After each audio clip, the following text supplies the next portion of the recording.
Want to know which Darktide guns were in the beta and what they're good for? Well, alright, let's go. First up, the Imperium's weapon of choice, the good old lasgun. A semi-automatic rifle capable of aiming down sights with that nice gothic arch scope.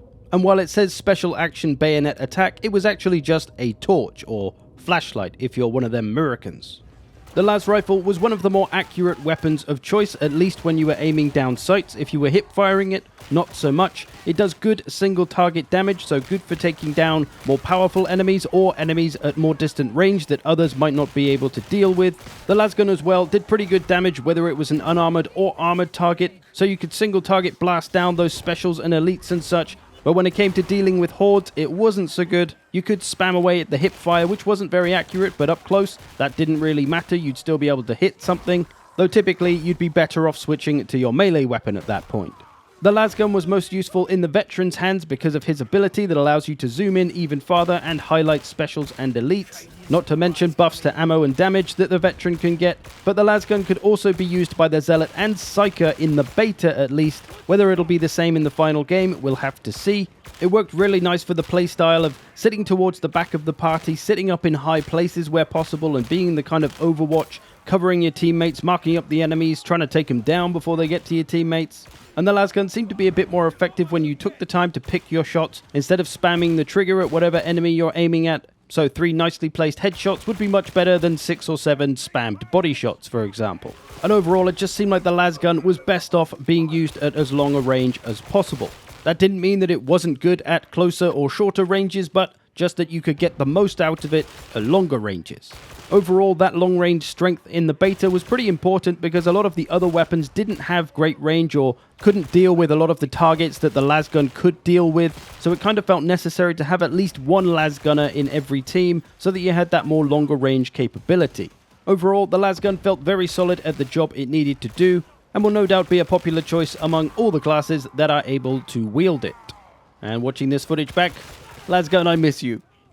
Next to the autogun, the more generic kind of shooter-feeling gun, but by all means still a good one.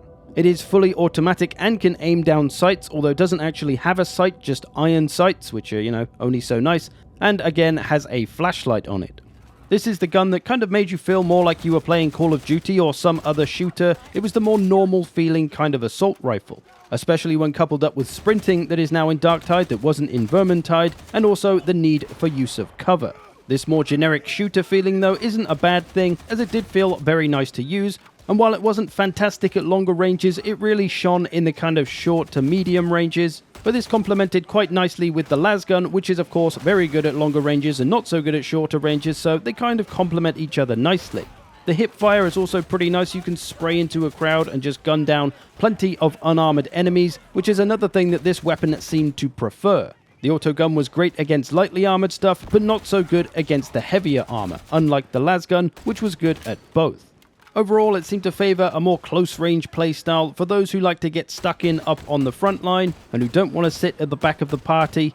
However, the autogun did come with a fairly big drawback when it came to ammo, for 3 reasons. Number 1, the magazine size always seemed pretty small. This one here I'm using has a 22 round magazine. I had one with 26, maybe they go higher. I didn't get a higher level one honestly, so maybe there are bigger mag sizes, but still wasn't huge, which meant you needed to reload often, which was another problem because the reload time was kinda long, and also because the ammo stat was sometimes quite low, it meant that you didn't get a lot of ammunition overall, and thus you would run out of ammo entirely quite often unless you were constantly searching around for ammo.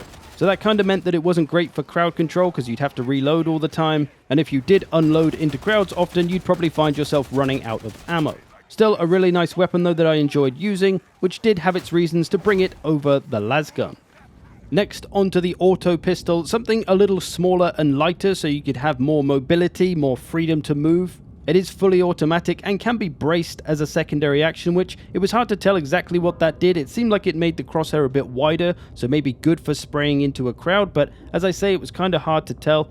And again, the special action wasn't a bayonet attack, it was a Taschenlampe, if you're one of them Germans.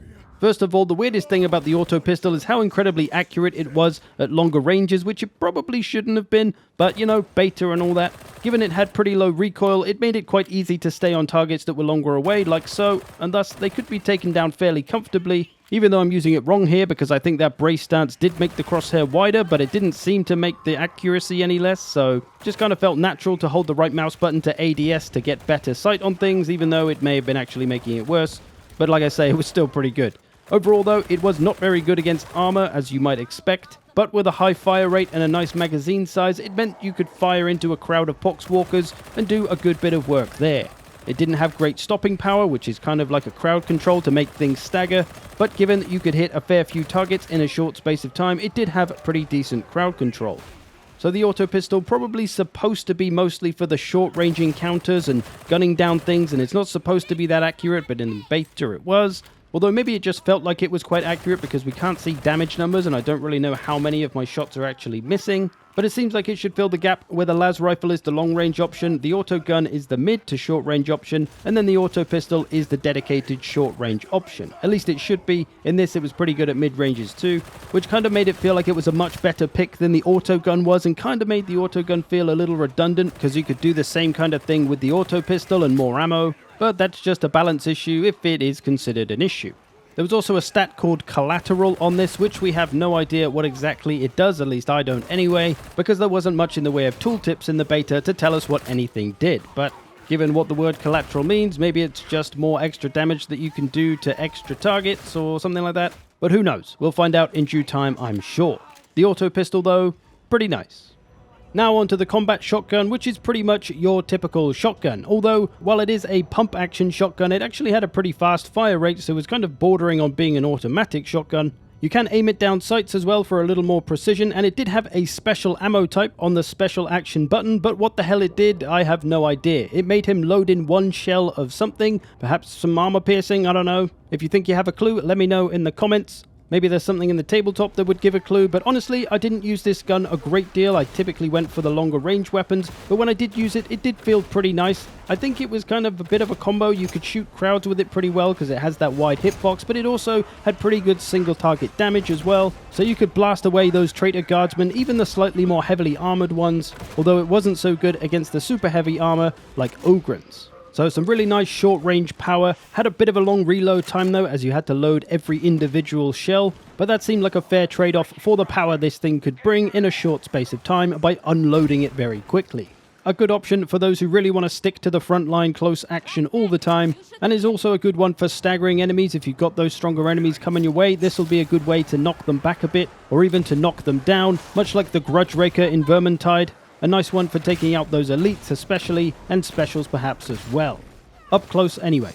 That is the combat shotgun. Next, onto the revolver, a pretty powerful little hand cannon. Semi-automatic of course, and can aim down the iron sights, and the special action was essentially a pistol whip, bonking the enemy over the head with the revolver itself. This thing kind of felt like the best weapon for killing elites and specials, a lot of strong firepower that was incredibly accurate, so great for popping those domes. It also stayed incredibly accurate even when shooting things at longer ranges, which maybe was a little bit questionable, as it felt better than the lasgun for taking things out from range sometimes. All that was traded off though by only being able to have 5 rounds in the cylinder, which meant you were often reloading and it was pretty slow, so it was kind of a good trade-off, and as you might expect, made it pretty useless for any kind of crowd control.